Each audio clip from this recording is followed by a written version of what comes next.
Hey gals and guys, we're back here on the Ghoul. This is the third part of this tutorial, and here we finally start to see a finished article.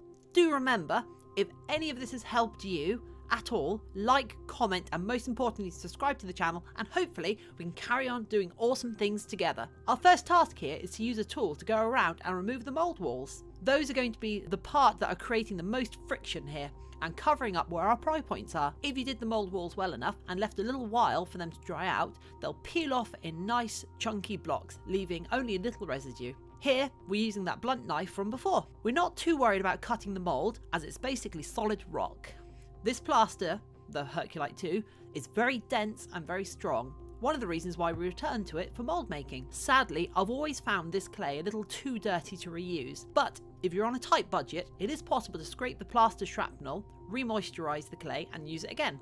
Maybe just for making mold walls again. And there we go, it's clear all the way around. Now, let's see if it separates. Did the mold release agent work? If it did, there should only be friction and vacuum forces holding the mold to the sculpt, rather than the plaster having set on anything. It's fine to give it a few test pulls to see if it's starting to get loose.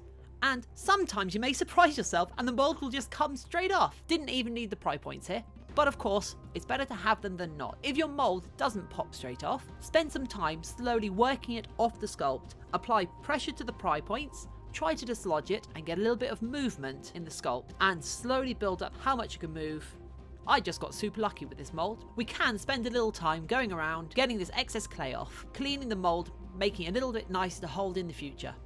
Now, let's get a gratuitous shower scene. This rather shameless display is one of the best ways I've found to clean our molds. Literally, just running hot water over it to dissolve and dislodge the clay. After all, it's just mud. All you need is a dishwashing brush, bit of soap, and just to get on with it. The plaster of the mold should be strong enough that it won't even phase it. But if you have any incredibly fine details, be careful around them. And there's our cleaned mold. Do remember to pick out any large pieces of clay before they block your drain though. With that successful, we need to leave that to dry out. And we can spend our time cleaning off our plaster face so it's there for us to use in the future. So, back to the mold. Now that it's dried, we can grab our latex and set up for our first pull. As it is the first pull, it'll still have dirt and a little bit of clay in the mold. So don't worry about your first pull not being the best. We spray a little bit of water in there, only a little bit from a fine spray bottle. This will break up the surface tension of the latex so it'll go down into the details. All molds are a learning curve on how to use them best, even though you did just make it. So play around with the best places to pour the latex and pour it out afterwards. We add generous amounts of latex in there, swish it around and pour out the excess so you can use it again. I tend to let open molds like this dry face up, so you don't get the pooling around the nose that would make it harder to wear and also reinforces the edges where the straps will be. And this just gets popped in a warm, dry place. I have a heated cupboard just for this. A few hours later, we return to find the first layer has dried. So now we just repeat the process. Without the squirt of water again and add another layer to reinforce the mask.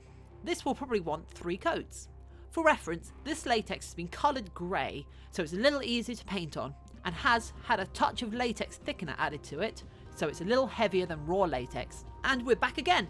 It's been 3 days and there's been another layer of latex put down, and you can see how it's trying to demold itself. That's because latex shrinks and it'll shrink more in thicker layers. But you don't want to put it straight out of the mold. You want something to make sure the latex doesn't stick to itself. You can use a good few things like silicone lubricant, but I use talcum powder. Just sprinkle it on, blow it around so it coats all the surfaces, and there it is, our first pull. Now, it's just a case of taking some very sharp scissors and cutting around the edges to take the flash off. Normal scissors will not be strong enough.